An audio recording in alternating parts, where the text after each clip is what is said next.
Hello friends, good evening, नमस्कार, शुभ संध्या, हार्दिक अभिनंदन, हार्दिक आभार। एक बार फिर से आप सभी लोग का हार्दिक अभिनंदन है। दोस्तों, उम्मीद है कि आप लोग अच्छे से होंगे, आपकी प्रॉपर पढ़ाई लिखाई चल रही होगी। Uttar Pradesh special, UP special के अंतर्गत जनगणना आंकड़ों का अध्ययन किया जा रहा था और इस टॉपिक संबंधित एक वीडियो मैंने आपको प्रोवाइड किया है, जिसमें कि उत्तर प्रदेश में जनगणना का इतिहास कैसे रहा है, क्या रहा है, उसके बारे में चर्चा की गई है। दोस्तों, अगर आप प्रतियोगी परीक्षाओं की तैयारी कर रहे हैं, चैनल पर पहली बार आए हैं, तो इस चैनल को सब्सक्राइब कर लीजिएगा, बेल आइकन को प्रेस कर दीजिए और साथ ही साथ नोटिफिकेशन ऑल पे क्लिक कर दीजिएगा, क्योंकि आपको मालूम है कि ऐसे ही हेल्पफुल कंटेंट मैं आपको प्रोवाइड करता रहता हूँ। जनगणना संबंधी ये दूसरा पार्ट होगा, जनगणना का इतिहास। मैंने आपको लास्ट वीडियो मैंने आपको दिया था, यदि किसी कारणवश आपने वह वीडियो नहीं देखा है तो ऊपर आई बटन में मैं इसका लिंक दे रहा हूं और इसको आप जरूर देखिएगा, क्योंकि ये बहुत ही बेहतरीन वीडियो है। इस वीडियो को देखने से पहले आपको जनगणना का इतिहास मालूम होना चाहिए। उत्तर प्रदेश से संबंधित जितने भी जनसंख्या आंकड़े हैं, जनगणना आंकड़े हैं, अध्ययन की सुविधा की दृष्टि से इनको आप चार भाग में डिवाइड करते हैं। चार भागों में विभाजित किया जाता है। क्या है? सबसे पहले आपका आता है कुल जनसंख्या, दूसरा आपका है लिंग अनुपात, तीसरा है आपका जनसंख्या घनत्व और चौथा है आपका साक्षरता, है ना। चार भाग में पूरा का पूरा डाटा आपका विभाजित है। अगर ये चार चीजें तैयार कर लेते हैं तो उत्तर प्रदेश जनगणना से बनने वाले प्रश्न आप कभी गलत नहीं करेंगे। क्या है, पर इसको देख लेते हैं। कुल जनसंख्या, कुल जनसंख्या के अंतर्गत क्या बताया जाएगा कि उत्तर प्रदेश में कुल कितनी जनसंख्या है। 2011 के आंकड़ों के आधार पे उत्तर प्रदेश में कुल कितनी जनसंख्या है, इस डाटा के अधीन आपको बताया जाएगा और टोटल कितनी है, कितने मेल हैं, कितने फीमेल हैं, इसको आपको जानकारी दी जाएगी। इसके अलावा जनसंख्या, सर्वाधिक जनसंख्या वाला जिला या सबसे कम जनसंख्या वाला जिला कौन सा है ना। लिंग अनुपात, लिंग अनुपात किसे कहते हैं? लिंग अनुपात मतलब किसी निश्चित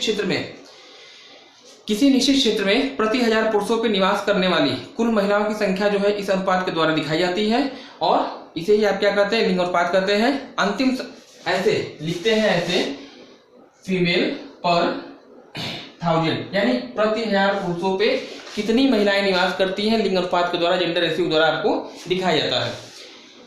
तरीका आपका सेम होगा। 2011 में क्या स्थिति यूपी की और उत्तर प्रदेश में जिलों की स्थिति क्या है वो आपको बताना होगा। जनसंख्या घनत्व मतलब किसी निश्चित क्षेत्र में प्रति वर्ग किलोमीटर क्षेत्र में निवास करने वाली लोगों की संख्या इस अनुपात के द्वारा दिखाई जाती है, जनसंख्या घनत्व के द्वारा दिखाई जाती है। और तरीका आपका सेम होगा, पहले यूपी का लिखेंगे, फिर जिलों की क्या स्थिति वो आपको बताएंगे। साक्षरता, साक्षरता में क्या कहा गया है? यदि कोई व्यक्ति, जो भारतीय संविधान में परिभाषा दी गई है लिटरेसी की, साक्षरता की जो परिभाषा दी गई है उसमें यह कहा गया है कि यदि कोई व्यक्ति अपनी मातृभाषा अथवा हिंदी में बोल सकता है, लिख सकता है और साथ ही साथ पढ़ सकता है तो वह व्यक्ति साक्षर होगा। इसके लिए आपको हाई स्कूल पास या इंटर पास की मार्कशीट दिखाने की जरूरत नहीं है। तरीका आपका सेम होगा, पहले उत्तर प्रदेश की स्थिति, फिर जिलों में साक्षरता की स्थिति क्या है आपको बताना होगा, है ना। स्टार्ट करते हैं कुल जनसंख्या से। 2011 के आंकड़ों के आधार पर अगर देखा जाए तो 11 के आंकड़ों के आधार पर जो उत्तर प्रदेश की कुल जनसंख्या है लगभग 20 करोड़, है ना। उत्तर प्रदेश की कुल जनसंख्या लगभग 20 करोड़ है। ये डाटा आपका 10 साल पुराना है, क्योंकि लेटेस्ट डाटा आपके पास अभी मौजूद नहीं है। जब वो नया डाटा आपको मिल जाएगा तो आपको उसको तैयार करना होगा। फिलहाल के लिए इससे आप काम चला सकते हैं। लगभग 20 करोड़ लोग उत्तर प्रदेश में निवास करते हैं, जो कि पूरे भारत की जनसंख्या का 16.51% है ना। इस परसेंटेज को याद रखिएगा, परसेंटेज आपसे पूछा आता है। उत्तर प्रदेश में लगभग 20 करोड़ लोग निवास करते हैं। एग्जैक्ट डाटा की कोई आपको जरूरत नहीं है, कभी डिजिट वाइज नहीं पूछी जाती है जनसंख्या। जब भी पूछेगा तो लगभग पूछेगा तो लगभग बता दीजिएगा 20 करोड़। और भारत की जनसंख्या का कितना प्रतिशत है तो 16.51% जो है वह उत्तर प्रदेश की जनसंख्या पूरे भारत की। उत्तर प्रदेश जनसंख्या की दृष्टि से भारत का सबसे बड़ा राज्य है। पहली चीज, इस जनसंख्या की अगर बात करिएगा, इस जनसंख्या में लगभग 10 करोड़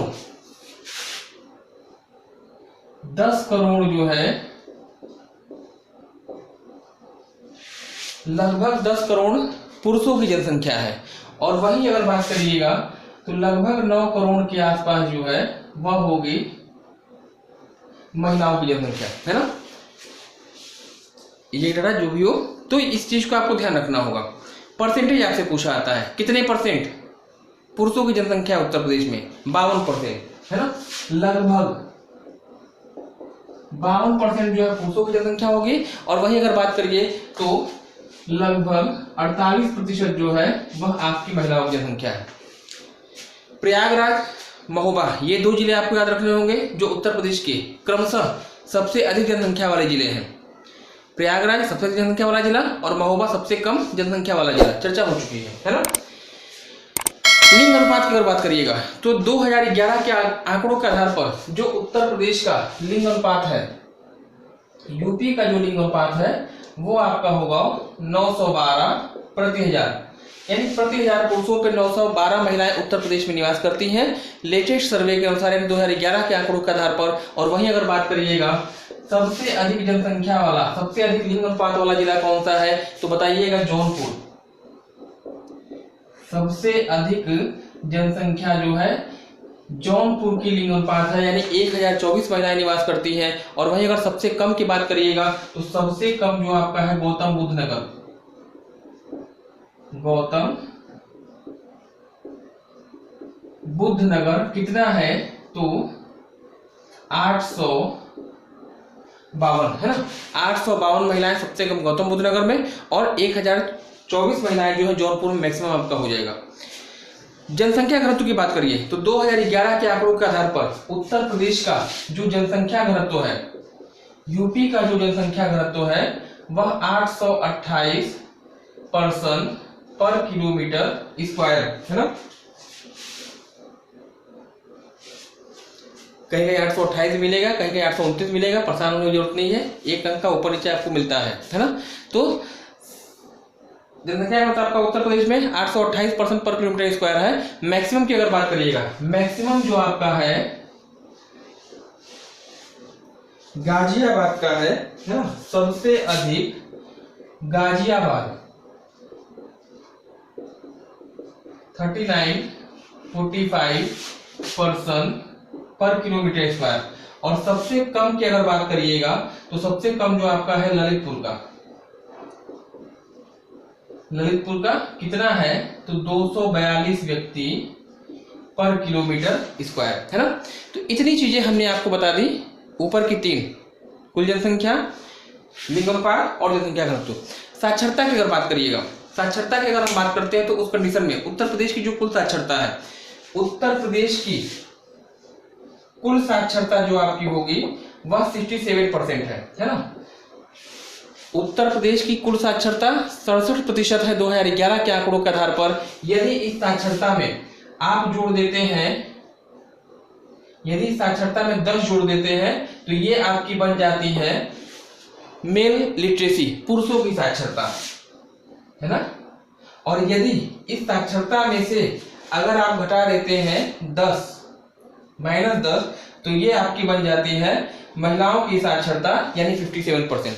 फिर से समझिएगा, उत्तर प्रदेश की जो कुल साक्षरता है वह 67% है। इस 67 मतलब ओवरऑल लिटरेसी में 10% जोड़िए, बनेगा 77%, जो आपकी हो जाएगी मेल लिटरेसी यानी पुरुषों की साक्षरता। और इस ओवरऑल साक्षरता में से यानी 67 में से अगर आप घटा दीजिए 10% तो वो आपका बन जाएगी फीमेल की लिटरेसी, और ये हो जाएगा 57%।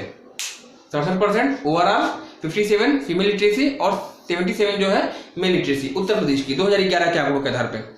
सर्वाधिक साक्षरता वाले जिले की बात करिएगा तो उत्तर प्रदेश का सर्वाधिक साक्षरता वाला जिला गौतम बुद्ध नगर है ना, 82%। और सबसे कम साक्षरता वाले जिला की अगर बात करते हैं तो वह आपका श्रावस्ती होगा, जहां पर सबसे कम साक्षरता है 37%। मैक्सिमम गौतम बुद्ध नगर, सबसे कम आपका श्रावस्ती। सबसे अधिक पुरुष साक्षरता गौतम बुद्ध नगर की, सबसे कम पुरुष साक्षरता श्रावस्ती की। सबसे अधिक महिला साक्षरता कानपुर नगर, और सबसे कम महिला साक्षरता जो आपकी है वह कहाँ की है, श्रावस्ती की है। तो ये जो आपका डाटा है जो हमने बताया है उत्तर प्रदेश के संबंध में, इनको आपको विशेष रूप से ध्यान देना है, स्क्रीनशॉट ले लीजिएगा। निश्चित रूप से जो है एक क्वेश्चन, अगर आप यूपी की तैयारी कर रहे हैं, यूपी स्पेशल मतलब उत्तर प्रदेश की विभिन्न वनडे एग्जाम की तैयारी कर रहे हैं, चाहे लेखपाल हो चाहे पुलिस हो, ये डाटा आपको कहीं ना कहीं आपको निश्चित रूप से मिलेगा। अगले 10 साल तक ये आपके लिए क्या होगा, सफिशिएंट होगा, जब तक आपका नया डाटा आपको नहीं मिलता है ना। एक बार फिर से, अगर आप चैनल पर पहली बार आए हैं, चैनल सब्सक्राइब करके बेल आइकन को प्रेस कर दीजिएगा, क्योंकि ऐसे ही हेल्पफुल कंटेंट मैं आपको प्रोवाइड करता रहता हूँ। तो आज के लिए इतना ही, धन्यवाद, हैव ए नाइस डे, शुभ रात्रि।